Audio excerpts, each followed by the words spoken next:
Han pasado casi 20 años y durante todos estos años siempre han surgido grandes incógnitas sobre uno de los más importantes hechos del siglo XXI.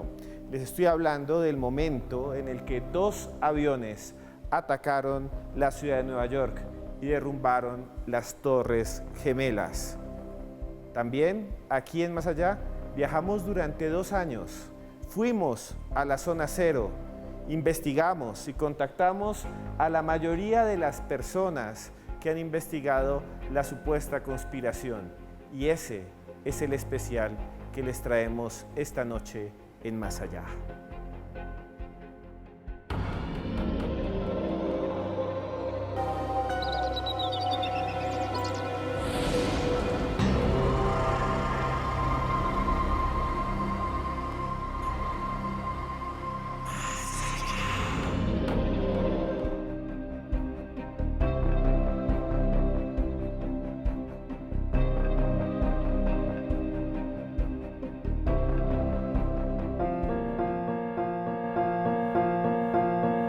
De septiembre de 2001, el presidente de los Estados Unidos, George W. Bush, se encuentra visitando una escuela cuando un agente de seguridad entra en escena.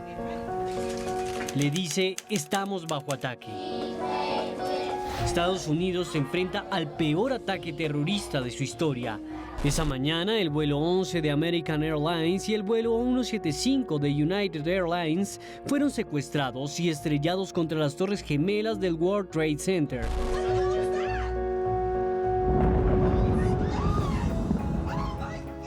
El primero contra la Torre Norte y el segundo poco después contra la Torre Sur, provocando que ambos rascacielos se derrumbaran en las 2 horas siguientes. Otro avión se estrellaría contra el Pentágono, mientras un cuarto caería a tierra luego del enfrentamiento entre pasajeros y secuestradores. Las fuerzas de seguridad de los Estados Unidos respondieron invadiendo Afganistán e Irak, dando de baja años más tarde al principal sospechoso, Osama Bin Laden, líder de la red terrorista Al-Qaeda. Sin embargo, varios investigadores y periodistas, como el estadounidense Michael Moore, afirman que los gobiernos del mundo no han contado toda la verdad y que nos enfrentamos a una de las peores conspiraciones de la historia. En Más Allá, viajamos a Nueva York para abrir las puertas al misterio.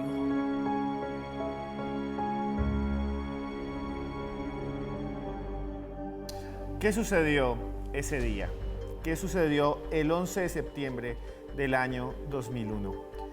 Todavía hay muchas preguntas, muchas cuestiones, y para eso tenemos invitados, pero ustedes nos pidieron este tema, como muchos de los que nos escriben por Twitter. Observen este comentario que nos enviaron. Nos escribió Dana Giraldo: Esteban, nos encantaría que hicieras un programa sobre los misterios del 11 de septiembre. Un saludo desde Nueva York. Y gracias a este comentario y muchos más, viajamos a Nueva York. Fuimos allá y hoy tenemos 2 invitados de lujo. 2 invitados que pocas veces se encuentran en un show de televisión y más en uno como el nuestro, que es de periodismo de misterio. Desde España está Santiago Camacho, que yo siempre quise hacer un programa con él. Muchas gracias, Santiago. Buenas noches, ¿cómo está? Buenas noches, encantado de estar en vuestra compañía y el agradecido soy yo de que os habéis acordado de mí. Santiago, el 11 de septiembre, ¿qué representa para usted? El 11 de septiembre es posiblemente el hecho fundacional del siglo XXI. Fueron 100 minutos desde que impactó el primer avión hasta que se derrumbó la segunda torre.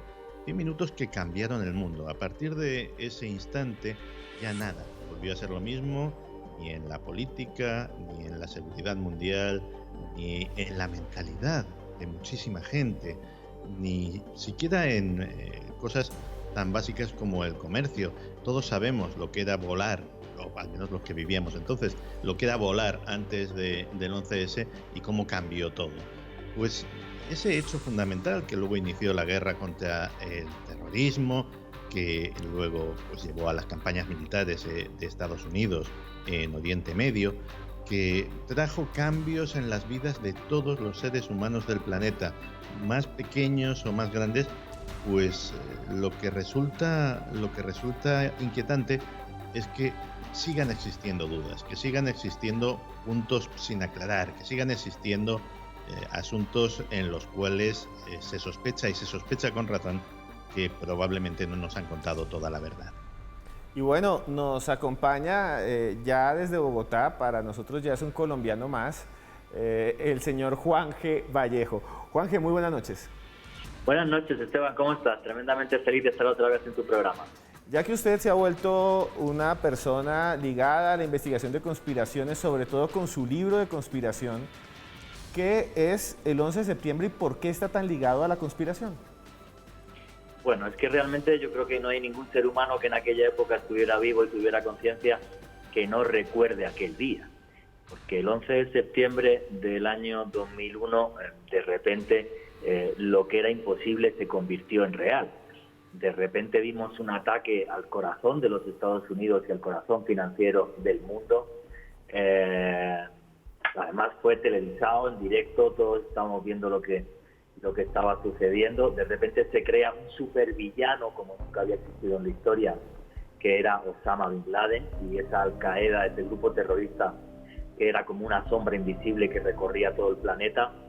Y el tema aquí es el siguiente: eso luego provocó dos guerras, la guerra de Afganistán, la guerra de Irak, unos cambios geopolíticos y sociopolíticos que todavía persisten.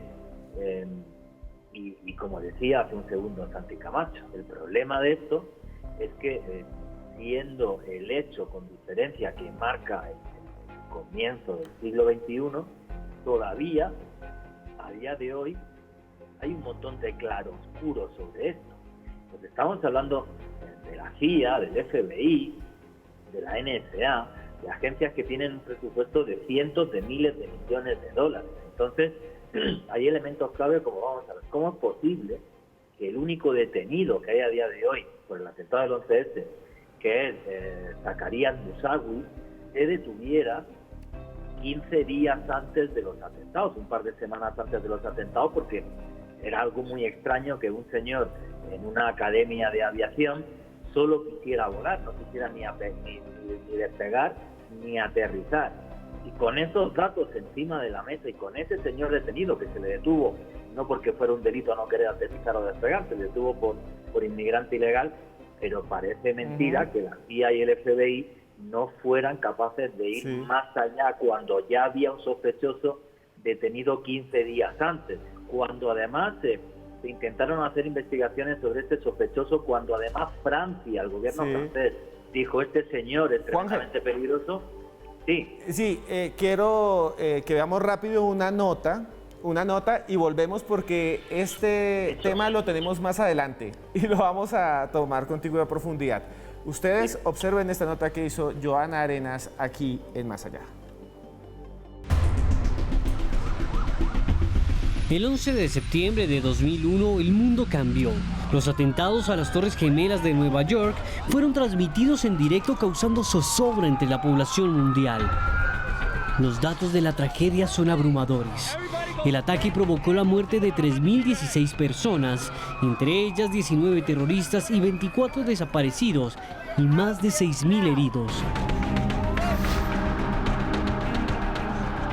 Hasta julio de 2019, solo el 60% de las víctimas habían sido identificadas. Los fallecidos que no fueron identificados continúan en un depósito en la ciudad de Nueva York. El costo estimado de los daños ocasionados en la zona cero asciende a los 60.000 millones de dólares.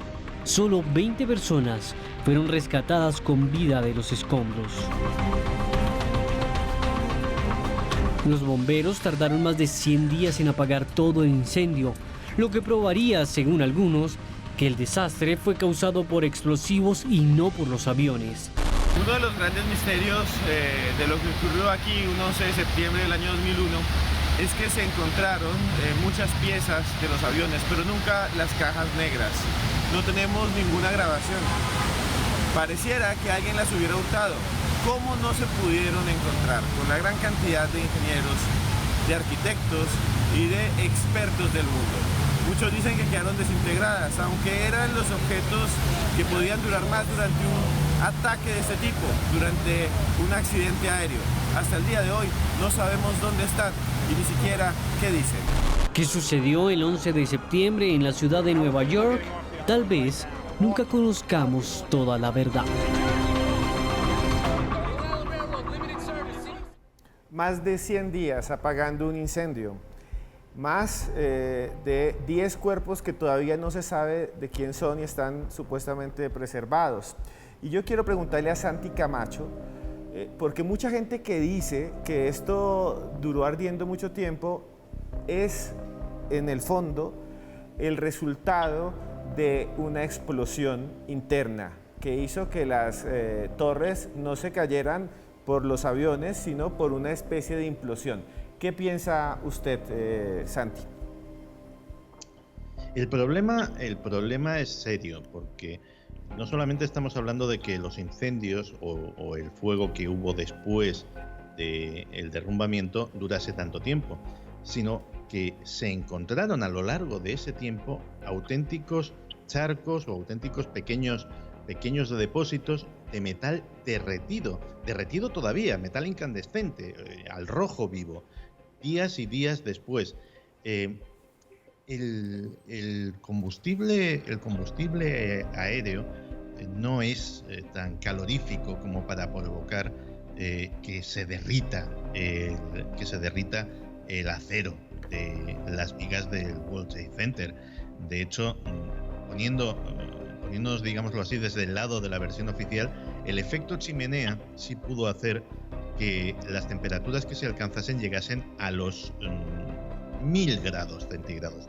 1000 grados centígrados parece mucho, pero es suficiente para reblandecer el acero. Incluso sería suficiente para explicar el hecho de que hubiese un colapso estructural del edificio. Pero no es suficiente para convertirlo en líquido, no es suficiente para derretirlo por completo y sobre todo para mantener esa temperatura brutal durante días y días.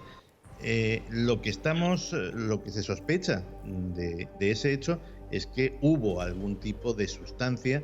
Se ha hablado directamente de la termita, que es algo que se utiliza en demoliciones industriales y que pudo ser un coadyuvante de ese derrumbamiento, de esa demolición. En cualquier caso estaba escuchando vuestra nota y efectivamente hay muchas cosas raras.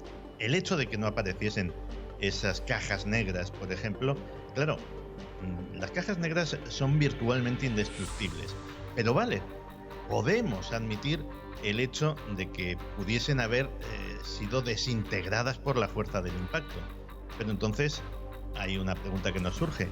Si el impacto fue tan fuerte para destrozar esas cajas negras, hacerlas irrecuperables, irreconocibles, ¿de dónde sale ese pasaporte del piloto de Mohamed Atta que debería de llevar en su bolsillo en plena cabina del avión y que de repente aparece intacto en una callecita de Nueva York y alguien lo reconoce en medio de los miles y miles y miles de papeles que flotaban por el cielo de Manhattan aquel día?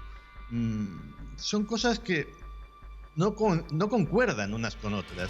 Algo tan duro como una caja negra desaparece y algo tan pequeño y tan frágil como un pasaporte, el pasaporte de una persona concreta, se encuentra a las pocas horas por casualidad. Son cosas que dan que pensar. Sí, Santiago. Y ya volvemos con Santiago Camacho y Juan G. Vallejo, porque después de comerciales vamos a hablar de la Torre 7 y de otros asuntos increíbles aquí en Más Allá.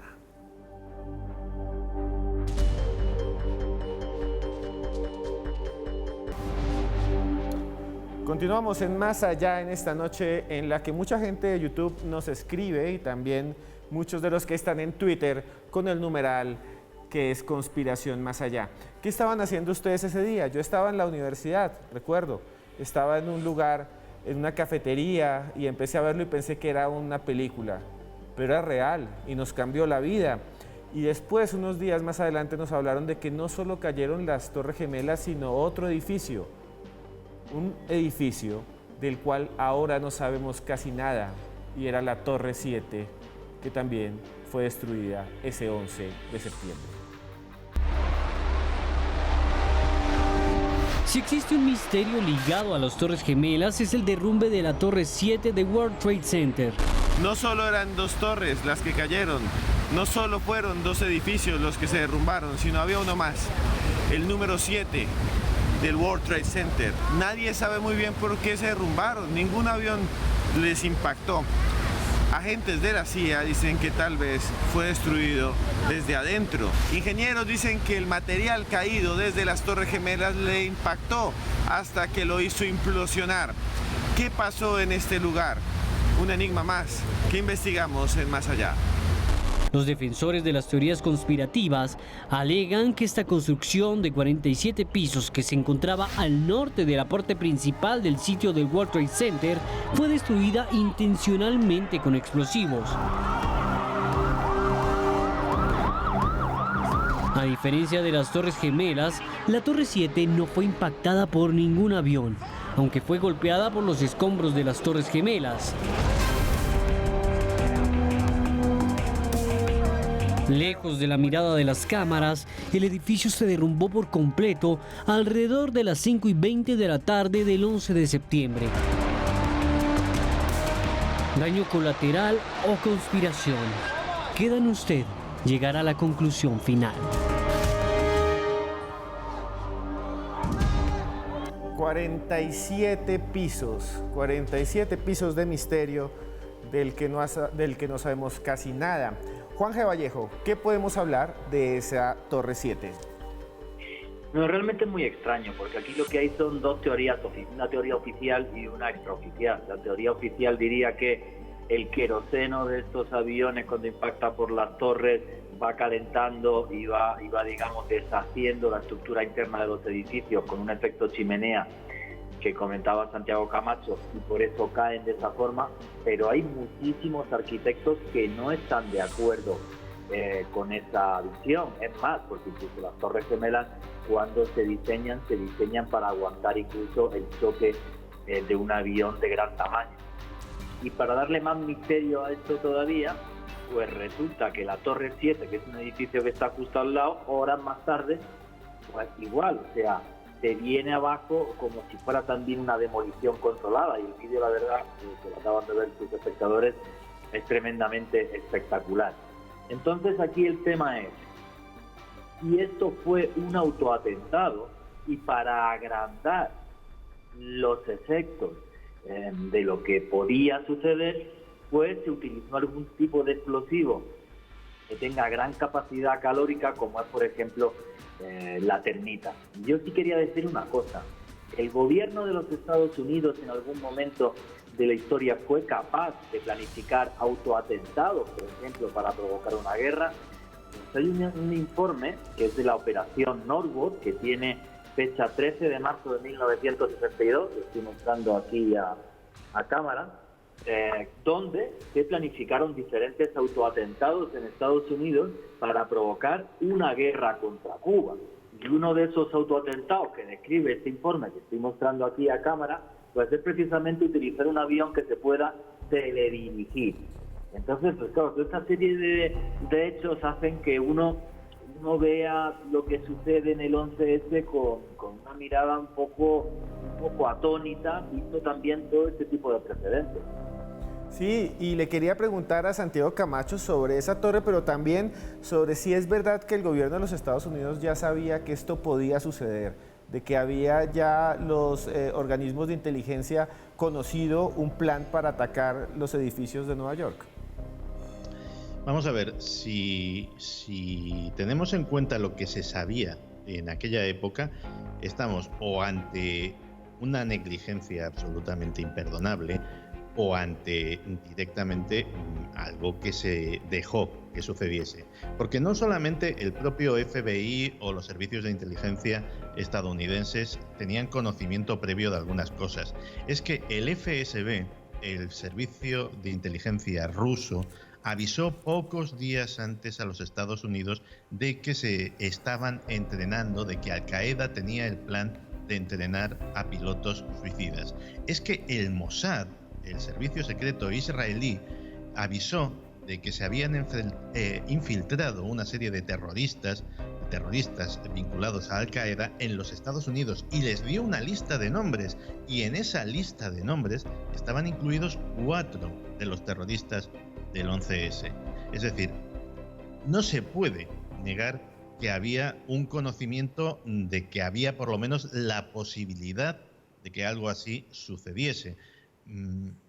¿Estamos hablando de simple negligencia, de una falta de comunicación, o de algo más grave? Porque hay casualidades terroríficas en este asunto. Justamente ese día, se estaba celebrando unas maniobras, un juego de guerra que tenía como nombre en clave Vigilant Guardian.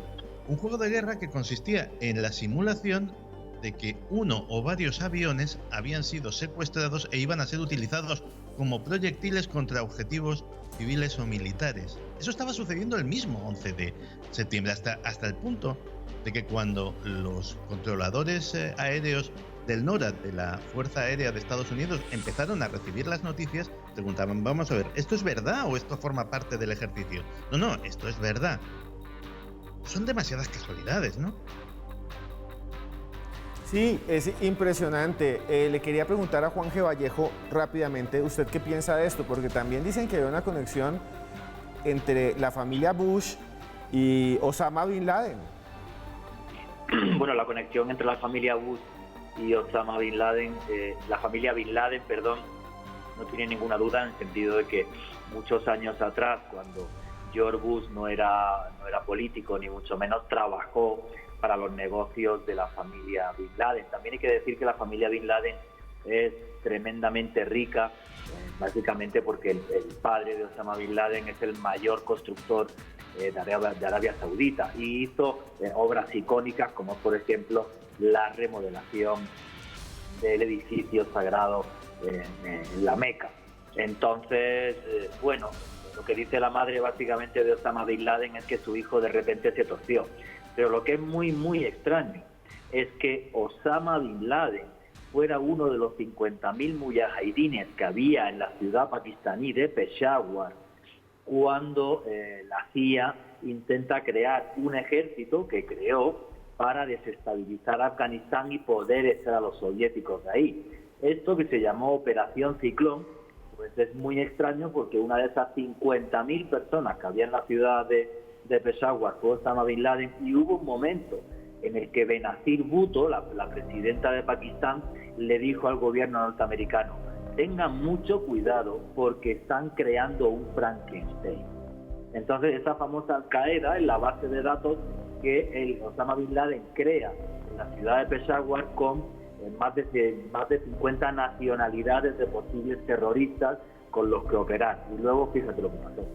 Bueno, señores, nos vamos a comerciales, pero antes de eso les recomiendo este libro.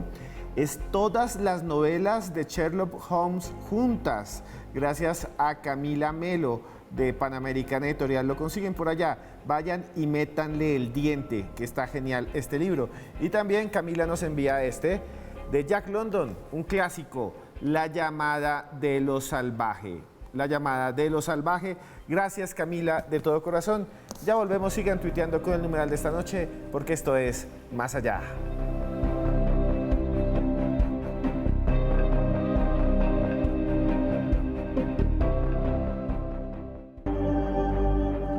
Continuamos en Más Allá, en esta noche en la que están llegando un montón de mensajes. Siempre que está Juanje, somos tendencia gracias a Juanje y a su gente, a los notachos del misterio. Por aquí está Tania Velázquez, Erickson Giraldo, está por acá Nomás Yo, estaba Contador de Mente, está alguien escribiendo por la página de YouTube que si vamos a hablar de la canción del Delfín Quispe de Ecuador.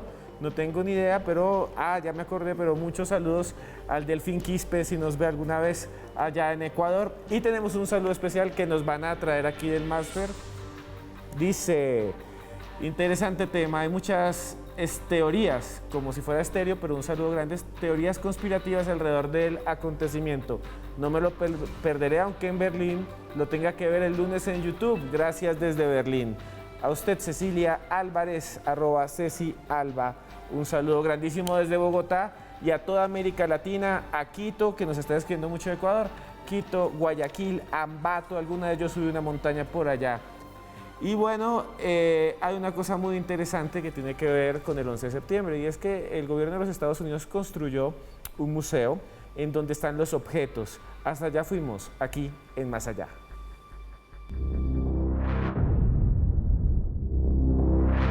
Con el transcurrir de los años, las ruinas fueron reemplazadas por monumentos, espacios para la memoria y obras de arte. En la actualidad, el museo dedicado a las víctimas del 11 de septiembre es uno de los más visitados de Nueva York. Hasta allá fuimos para enfrentarnos a los vestigios de la tragedia. Vestigios como el reflejado en los metales de este camión de bomberos. Lo que ven atrás mío es una vieja máquina de bomberos de ese tiempo, la número 3, quedó destruida con el colapso de las torres. Muchas preguntas quedan, muchas personas dieron su vida. Observen cómo la fuerza detonada por esos dos aviones destruyó este aparato que en ese momento era de última generación. Las ruinas de la torre de comunicación de uno de los edificios está presente recordando el horror del atentado. Desde allí se emitía televisión y radio, incluso en HD. La tecnología más importante de la época, al colapsar, se partió en pedazos. Y uno de esos trozos está atrás mío. La mayoría de los ingenieros dicen que cayó como confeti sobre el suelo una gran cantidad de material, filudo y pesado. Lo último que nos queda es la chatarra de lo que fue una de las torres de comunicaciones más importantes del inicio del siglo XXI. Memorias de un lugar marcado por la desgracia y que quedarán por siempre grabadas en las páginas que guardan los peores momentos vividos por la humanidad.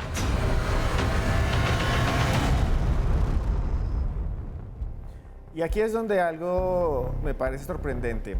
Aparte de que ya somos tendencia en Colombia, gracias a ustedes.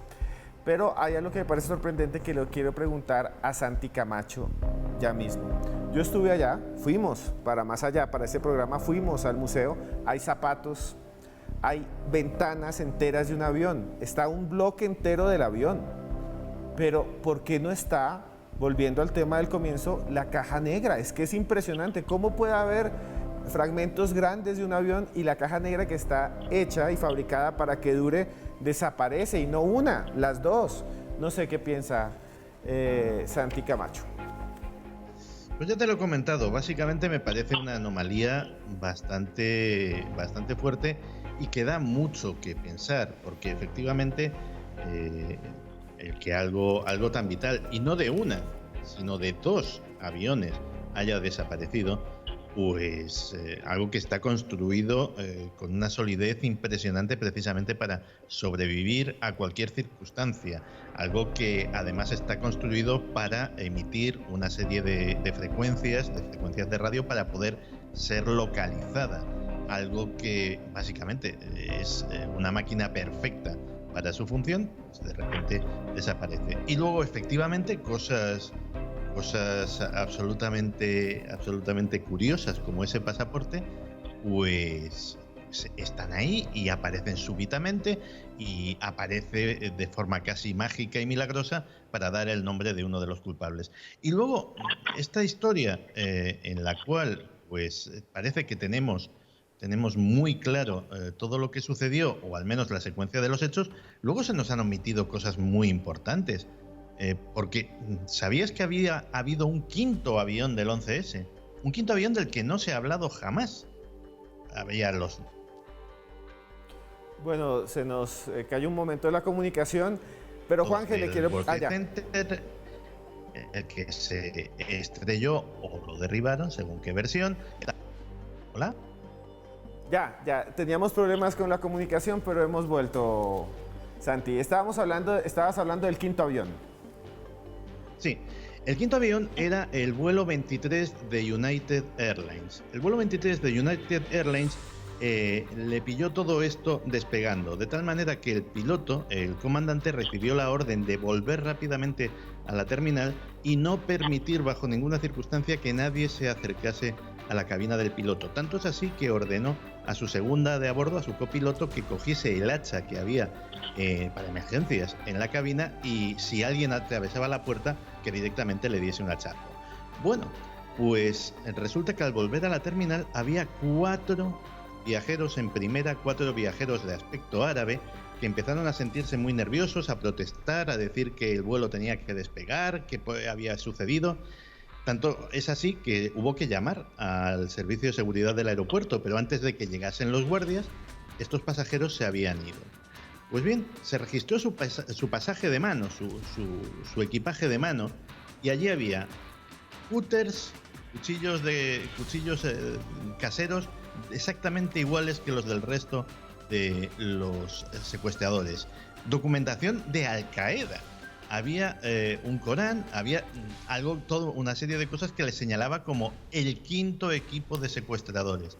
Pues bien, esta información no la sabemos, no aparece en ningún sitio oficial, no aparece en la investigación, y la conocemos porque esa copiloto, la comandante Carol Timmons, luego con el tiempo pasó a ser general de la Guardia Nacional Aérea de los Estados Unidos. Y cuando ya era general de la Guardia Nacional Aérea de los Estados Unidos, comenzó a contar la historia porque se sintió lo suficientemente respaldada por su rango.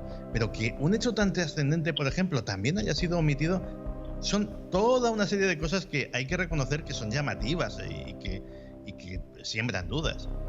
Sí, y ya volvemos con Joana Arenas en un rato, que nos va a contar más de este avión.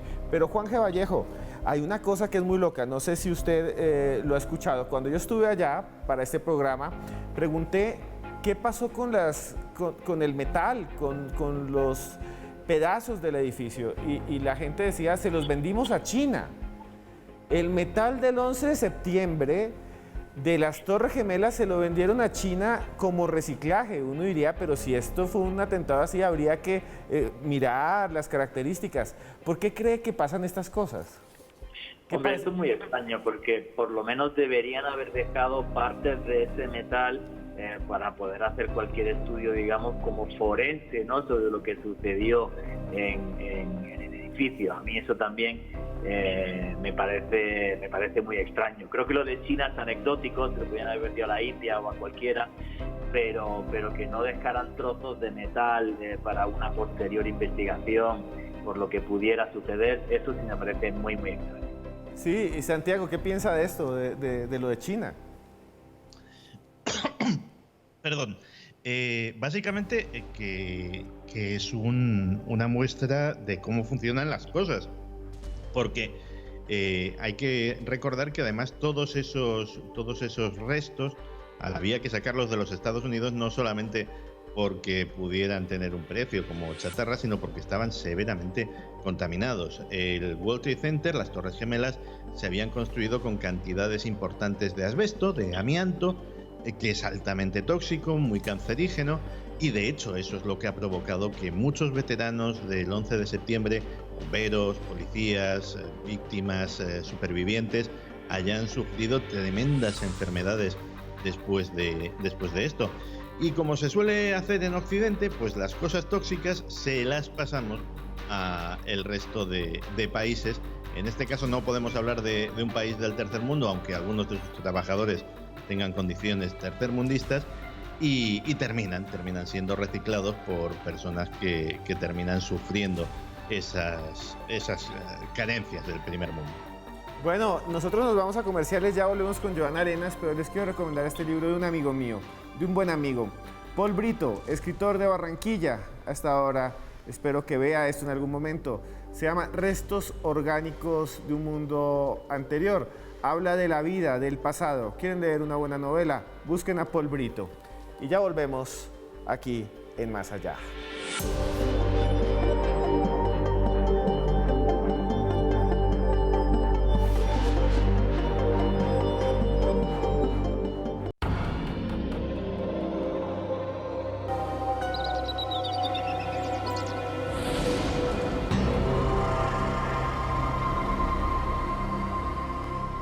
Continuamos en esta noche en la que ustedes nos escriben un montón por YouTube y nos vuelven tendencia en Twitter. Un saludo a Fierita83, un saludo a, por ahí está Paulita, un saludo a la gente de México, Costa Rica y Uruguay. Hay un montón de gente de Uruguay y Argentina, se les quiere mucho a todos los del Cono Sur con Chile. Y bueno, este es el momento, ya lo vieron, en que llega Joana Arenas. Muy buenas noches, Joana. Buenas noches, Esteban. Hoy quiero hablarle del vuelo 93, uno de los aviones que tuvo relación con los atentados del 11 de septiembre. Resulta que este avión tenía el recorrido desde Nueva Jersey hasta San Francisco ese día y despegó a las 8:01 de la mañana. A las 9:30 se dieron cuenta los pasajeros que este avión estaba secuestrado, pues los terroristas que iban allí les anunciaron que dentro de la aeronave había una bomba. Todo empezó a hacer confusión dentro de ese avión, pero muchos de los pasajeros intentaron comunicarse con sus familiares. Incluso uno se comunicó con un operador telefónico. Lo que hizo allí era que estas personas escucharan lo que estaba sucediendo al interior de la aeronave, y esto quedó registrado justo el momento en el que los pasajeros iniciaron el forcejeo con los terroristas para tratar de controlar el avión y lo que estaba sucediendo dentro de él. Toda esta información, ese paso a paso, ese caos quedó en esa grabación que terminó a las 10:03 de la mañana, justo en el momento en el que el avión se chocó en Pensilvania. La versión oficial plantea que el avión se estrelló debido al forcejeo que hubo entre terroristas y pasajeros. Sin embargo, hay muchas cosas que quedan en el aire. Primero, la grabación de la operadora telefónica nunca se dio a conocer. El FBI la guarda con suma reserva.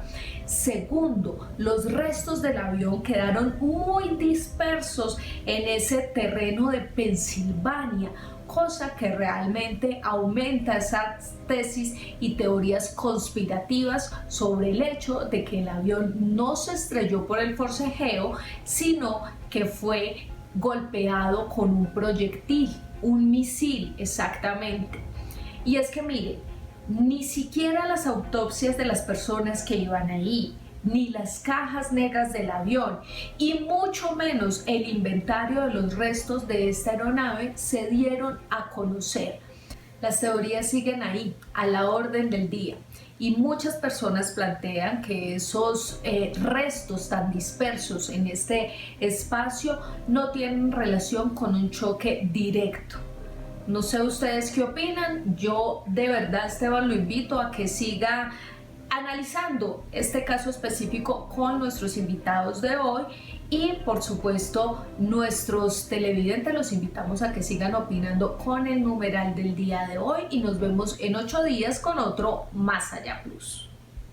Un caso impresionante, el de este avión que ya habíamos hablado con Santi Camacho al comienzo, pero el tiempo pasa. Y como el tiempo pasa, me toca pedirle a los invitados que den cada uno su propia conclusión y que nos digan cómo podemos contactarlos si queremos hablar con ellos, los libros que quieran ellos mostrarnos que han producido sobre el misterio. Juan Jesús, su conclusión muy rápido, que se nos acabó el programa. Mi conclusión es que estoy muy feliz de compartir programas de televisión con Santi Camacho, que hacía como 10 años que no sucedía esto, como una década. Y nada, los que queráis seguirme en redes sociales, mi Twitter es @JuanGVallejo, JuanJVallejo, en Instagram, en Facebook como Juan Jesús Vallejo. Y si os gustan los temas de conspiración, os recomiendo mi último libro, que es Conspiración, cómo nos manipulan las élites del mundo. Y todos los sábados de 10 a 12 de la noche, pues os espero también con especiales de periodismo de misterio en Caracol Radio. Juanje, antes de que dejemos de hablar, yo quiero transmitirle una pregunta que me hacen aquí para usted. Aquí la gente está muy emocionada con lo que usted dice y le están preguntando quién cree realmente, Juan G. Vallejo, que fue el culpable del 11 de septiembre. Para mí el culpable del 11S fue Al Qaeda, pero Estados Unidos, por intereses oscuros, gente de muy arriba, dejó que se perpetrase el atentado para tener después con eso un control del petróleo mundial, como fue la guerra de Irak, que estuvo llena de 1000 mentiras para entrar en el país. O sea, es que esto acabó con 2 guerras, y una de ellas con unos intereses petroleros muy, muy importantes. Santi Camacho, antes de que nos cuente su conclusión, yo quisiera decirle muchas gracias por estar en Más Allá. Siempre fue un sueño que usted estuviera en este programa. De verdad, lo admiramos muchísimo, y quería hacerle la misma pregunta de Juanje. ¿Quién piensa usted que fue el culpable del 11 de septiembre? Pues no sé si lo sabremos algún día. Lo que sí sé es que en la Norteamérica de Donald Rumsfeld y de Dick Cheney, cualquier cosa era posible. Ambos pertenecen a una asociación que se llama el Project New American Century, el proyecto del nuevo siglo americano. Y en uno de sus documentos, curiosamente anterior al 11S, hablaban de que para reactivar a Estados Unidos como potencia mundial, para que todo fuera como ellos querían en ese nuevo siglo americano, sería necesario un nuevo Pearl Harbor, algo que movilizase a tanto al patriotismo como a las fuerzas militares. Y oye, sería casualidad, pero fíjate, los ricos y poderosos solamente tienen que desear las cosas para que finalmente acaben sucediendo por sí solas. Miren, yo quiero terminar el programa ya, pero me escriben todo el tiempo de Twitter, y vamos a hacer las 2 preguntas finales. Nos escribe una gente desde Argentina, al señor aquí Juanje Vallejo, que si cree que haya fuerzas oscuras, bueno, yo hago la pregunta como viene, que tengan que ver con el nuevo orden mundial detrás de esto. Bueno, es que ya sabéis mi opinión sobre el nuevo orden mundial. El nuevo orden mundial ya existe, no hay que crear ninguno nuevo. Es tremendamente oscuro, y se creó en los acuerdos de Bretton Woods en el año 1944, donde la gran banca y las grandes corporaciones mundiales son las que realmente manejan el mundo. Para mí lo del nuevo orden mundial, un gobierno que ya existe, funciona muy bien, no hay que poner otro, para que los ricos sean cada vez más ricos y los pobres más pobres. Y para Santi Camacho también nos escriben, veas que desde Centroamérica nos dicen lo siguiente, Santi. ¿Usted cree que la familia Bush estuvo involucrada en las Torres Gemelas, en el ataque? Pues fíjate, yo pienso que, no sé si la familia Bush, porque efectivamente Juanje nos ha hecho un magnífico resumen de los lazos empresariales que han tenido desde siempre los Bush y los Bin Laden, pero fíjate que yo siempre he pensado que George Bush, el presidente, a lo mejor sabía menos de este asunto de lo que todos, incluso los más suspicaces, los más conspiracionistas, piensan. Se nos olvida que toda la operación posterior, la operación de control del país por parte del Ejecutivo estadounidense, no la llevó a cabo George Bush. A George Bush esto lo pilló leyéndole un cuento de una cabra a unos escolares, y luego automáticamente pues fue evacuado y fue casi neutralizado. Fue Dick Cheney, el que citábamos anteriormente, el vicepresidente, el que controló todo. Y de hecho, yo siempre, siendo muy malo, muy perverso, siempre he hablado de la presidencia de Dick Cheney, no de la presidencia de George Bush, porque yo creo que era el que realmente mandaba en los Estados Unidos en aquel momento. Y vea, esta pregunta la tengo que hacer, son nuestros seguidores y los queremos así. Juanje Vallejo, preguntan acá, ¿es cierto que en días posteriores hubo algo que ver con el fenómeno OVNI y las Torres Gemelas? Pregunta Carolina 16. No, o sea, sí es verdad que hay muchos vídeos que dicen que aparecen OVNIs justo cuando las Torres Gemelas, desde mi punto de vista, son más falsos que un billete de 1.500 pesos. O sea, no les doy, no, mezclar el fenómeno OVNI con esto no me parece bien, porque esto es tremendamente humano y los seres humanos somos mucho más oscuros que esos visitantes que posiblemente estén aquí. Bueno, y otra pregunta ya, ahora sí, para que nos den su conclusión final en pocos minutos, para Santi Camacho. Se habla también de otro avión que cayó en Virginia. Y que nos preguntan que qué pasó con ese avión. Vamos a ver, supongo que es supongo que se refieren al 93, al que hablaba tu compañera. Pues la verdad es que, teniendo en cuenta lo que decíamos antes, que Dick Cheney, que es un tipo, era un tipo bastante duro en muchos de sus aspectos, era el que dirigía la operación, yo no me cabe la menor duda de que si tuvo que dar la orden de que el avión fuera derribado, no le debió de temblar el pulso en absoluto por su perfil de político. Así que aquellos que piensan que ese avión fue realmente derribado y no cayó accidentalmente a causa del forcejeo con los secuestradores, pues creo que están en lo cierto. Bueno, Santi, ¿dónde lo consiguen a usted? ¿Cuáles son sus redes sociales? Pues mira, pueden escuchar mi trabajo si les gusta las cosas que cuento en un podcast que se llama Días Extraños con Santiago Camacho. Lo pueden escuchar en la plataforma iVoox.